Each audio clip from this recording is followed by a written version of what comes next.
Hi guys, welcome back to another video. और इस वाली वीडियो में हम बताने वाले कि टैली में लेजर कैसे क्रिएट किया जाता है। तो अभी हम हैं टैली के स्टार्टअप पेज पर।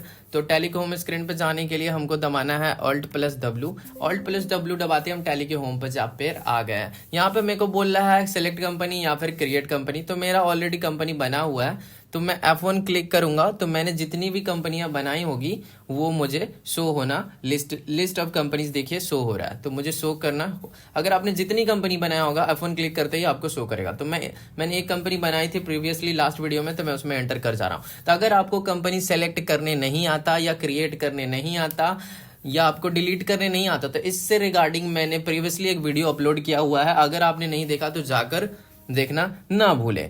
और इस वीडियो से रिलेटेड अगर आपको कोई क्वेश्चन है तो आप कमेंट करना ना भूले। और वीडियो पसंद आए तो वीडियो को लाइक करना ना भूले और दोस्तों के साथ शेयर करना ना भूले। और चैनल पर नए हो तो प्लीज सब्सक्राइब।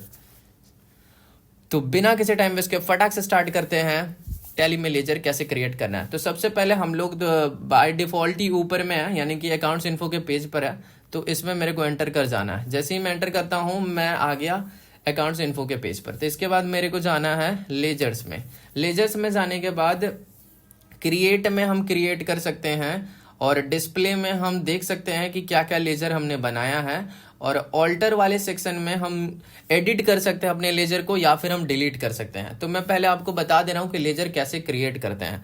तो क्रिएट में मैं एंटर कर दे रहा हूं। तो क्रिएट में जैसे कि मैं पहले बनाना चाहता हूं सेल्स का अकाउंट, तो मैंने सेल्स डाला। इसका हेड चेंज करता हूं, सेल्स के अकाउंट में मैंने डाल दिया। एंटर एंटर एंटर और फिर सेव हो गया। ठीक है, इसके बाद मैं एक और डालता हूं परचेस का। तो परचेस जो है अंडर परचेस के हेड में जाता है। तो परचेस के हेड में सेलेक्ट करके एंटर एंटर एंटर सेव। अब मैं डालना चाहता हूं SALARY सैलरी। तो सैलरी क्या होता है, under the head indirect expense जाएगा। तो मैं सेलेक्ट कर ले रहा हूं। तो इतना एंटर एंटर ना करके मैं कंट्रोल A से डायरेक्ट सेव कर दे रहा हूं, ये शॉर्टकट होता है। ठीक है, इसके बाद मैं डालूंगा कमीशन, नहीं मैं रेंट डाल दे रहा हूं। ठीक है, रेंट RECEIVED, रेंट रिसीव्ड डाल दे रहा हूँ। ये एक इनडायरेक्ट इनकम होता है। तो इस तरह मैं 2-3 मैंने बनाया हुआ है। अब मैं डाल दे रहा हूँ भाई फर्नीचर मैंने डाल दिया। तो फर्नीचर जो अपना फिक्स्ड होता है, तो फिक्स्ड वाले में मैंने डाल दिया। ठीक है, तो इस तरह मैंने कुछ लेजर्स बनाए हैं। एंटर के बढ़िया से अच्छा है कि आप कंट्रोल A दबा दो। तो अगर आपको लेजर बनाते टाइम दिक्कत होता है और हेड चुनने में आपको दिक्कत होता है, तो इस प्रॉब्लम को दूर करने के लिए मैंने एक सॉल्यूशन बनाया है। इसको मैंने मिनिमाइज कर रखा है। तो ये वाला आप इसका स्क्रीनशॉट ले सकते हो कि अकाउंट्स विद देयर हेड्स। अगर आपको नहीं पता है कि कौन सा अकाउंट कौन से हेड में जाएगा, तो इस वाले पेज का आप स्क्रीनशॉट ले सकते हो। तो वापस आते हैं टैली RP9 में अपना। तो मैंने अभी तक जितने भी लेजर्स बनाए हैं, अगर मुझे देखना है तो मैं एस्केप बटन दबाऊंगा, मेरे से क्विट बोलेगा, मैं एंटर कर दूंगा। तो जैसे ही मैं नीचे आकर डिस्प्ले में जाता हूं तो डिस्प्ले में मुझे कैश दिख रहा है, फर्नीचर दिख रहा है, प्रॉफिट एंड लॉस और बाकी सब कुछ दिख रहा है।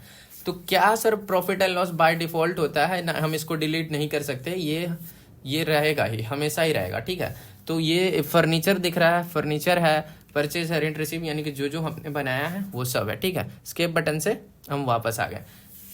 फिर एक सेक्शन है ऑल्टर। तो ऑल्टर में हम जो है हम मॉडिफाई कर सकते हैं अपने अकाउंट को, जैसे कि रेंट रिसीव्ड है या फिर सेल्स है। तो सेल्स में आकर हम इसको मॉडिफाई करने की कोशिश करते हैं। क्या मॉडिफाई करते हैं। फिर बिल्डिंग, यहाँ पर मान लो हमने इसको कर दिया बिल्डिंग, तो ये जाएगा फिक्स्ड एसेट्स के अंदर। कंट्रोल A करते ही सेव। तो ये देखो हमारा बिल्डिंग बन चुका है। ये ऑल्टर सेक्शन में हम किसी भी चीज को एडिट कर सकते हैं। तो अब मान लो कि मेरे को डिलीट करना है, तो मैं फर्नीचर के अंदर आके Alt+D दबा के एंटर, ये हो गया डिलीट। और फिर बिल्डिंग का आकर Alt+D दबा के डिलीट। तो अगर किसी को डिलीट करना है तो वो ऑल्टर में आकर ही डिलीट करेगा, और किसी को मॉडिफाई करना है तो वो ऑल्टर में ही आके मॉडिफाई करेगा। तो अगेन मैं ऑल्टर में आता हूँ और परचेज में आता हूँ। मुझे कुछ चेंज वेंज करना होगा, जैसे कि मुझे लैपटॉप मैं लैपटॉप देना चाहता हूँ तो लैपटॉप कर सकता हूँ। फिक्स्ड एसेट्स करना चाहूँ तो फिक्स्ड एसेट कर सकता हूँ। कंट्रोल A दबाऊंगा तो ये सेव हो जाएगा। बट मैं इसे डिलीट करना चाहता हूँ तो Alt+D से मैं इसे डिलीट कर दे रहा हूँ। तो ये मैंने आपको बता दिया कि लेजर कैसे डिलीट किया जाता है। तो आज के लिए इतना ही, मिलते हैं अगले वीडियो में, तब तक के लिए बाय बाय।